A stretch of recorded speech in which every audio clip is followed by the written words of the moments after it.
Welcome everyone to Tectonic Gaming. I'm here with a new video today. Last video we talked about the top 10 best legendary cards in the game.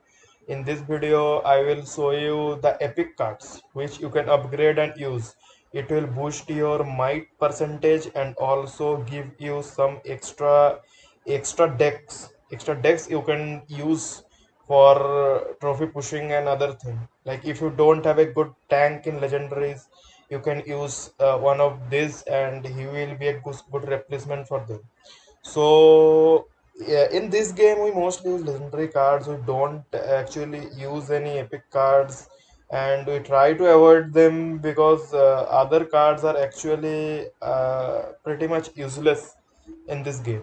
Only the legendaries have any value and other things don't have much of a value, but some cards are actually good. Some epic cards are actually good here, and I will be talking about those cards here, like 5 or 6 cards I will tell you which you can upgrade for your might percentage. It will increase your might percentage, and also you can use them for your deck building.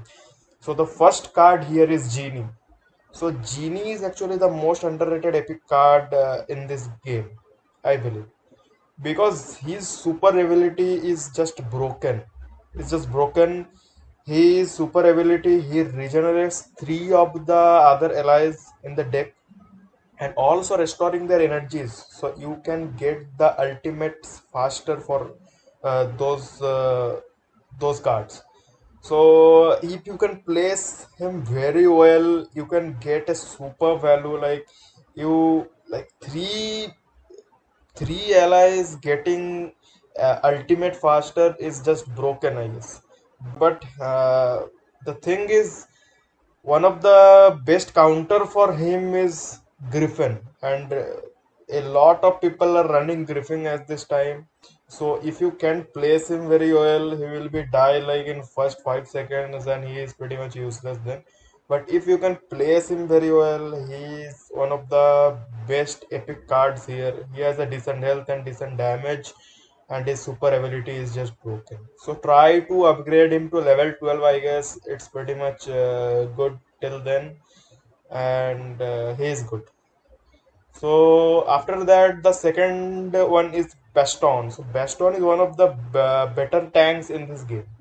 So as you know, in this game, most of the people running Tech Golem as the main tank. But if you don't have a high level Tech Golem like me, I don't have high level Tech Golem. I have a level 7 Tech Golem, and I run Baston pretty much every deck in my team. So you can use him in place of other tanks because he have a vast amount of health, as you can see, and he has a very good damage. Like 50,000 damage is not a small number, and his super ability is very good. He provides shield for 10 seconds plus recover his HP and taunted the enemies in range of him for 3 seconds. So it is actually a very good thing, and taunted enemies cannot attack your heroes when this ability is activated. So if you can save him from dying early, he is a very good tank, because after a certain point killing him is a very hard thing. His shield is solid, and after his shield down he has a lot of HP, so he is one of the better tanks in the game. So if you don't have a good tank, you can just upgrade him and use him. The third one is Crusader. So he's also one of the tanks. If you don't have a good tank, you can use him. He is also a very good tank.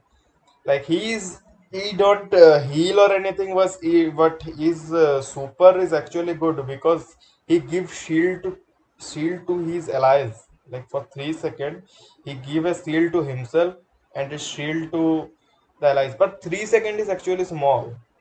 Like the previous one, Baston, he has a 10-second shield.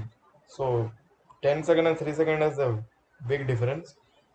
And also it explode and dealing some damage. Okay, after the 3 second shield, it just explode and deal some damage. So he is also very good.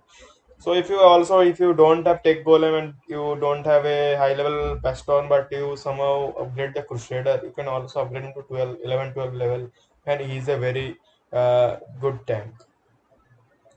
And after this, the cards I am talking here are mostly for the tournament.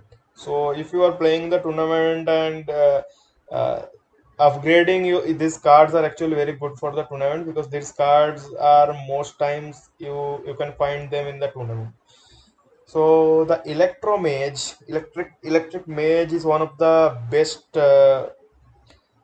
units in the game. When you start the game and like tell 3,500 trophies, I run him and he is like a monster that time because he just hit everyone when his super ability is activated. He just electrify everyone in the and like he stuns also. He also stuns the enemies and he has a solid damage. So he is actually very good. I don't think we can run him, yeah, higher trophies, but you can run him till like 3,000, 3,500 with the legendaries, and he is very good. And for tournament, he is very good unit. In tournaments, you can get him a lot of time, and he is very good. So try to upgrade him to 10, 11, 11, and he is very good. And after that, I will talk about Executioner. So he is also one of the units only for, I guess, only good for the tournaments because I get him a lot of time in the tournaments and I take him because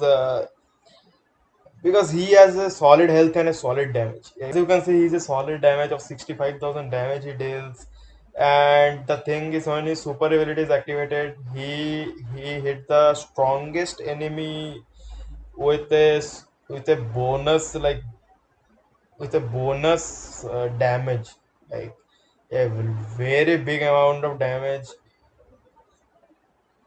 And if he kills the target, applies fear for all the enemies. Like if he can just kill it in one slice of his axe, then other enemies will be in fear and they will be like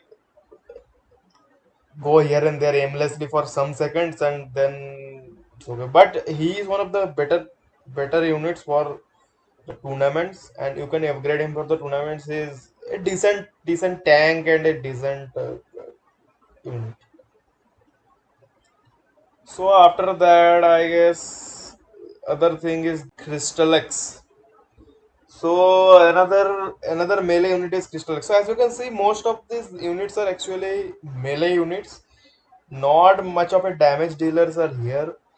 But he's also in my list only because of his super. His damage is very low, but he's a good tank. As you can see, he's a 90,000 health, I guess. So he's a very good tank, and the thing is, his super is actually very good. He stuns enemies for like 1 second, three enemies. So that's a very good thing. If you can run some other things which can deal huge amount of damage in this 1 second, so it is a very good ability. But this is also most of the time only for tournaments because I get him in the tournaments a lot of times. So you can run him for the tournaments and that will be fine. But I don't think you can use him much for the trophy pushing. This is all for today's video. This is my first voiceover, and I apologize for all the mistakes. If you like the video, please like and subscribe to the channel.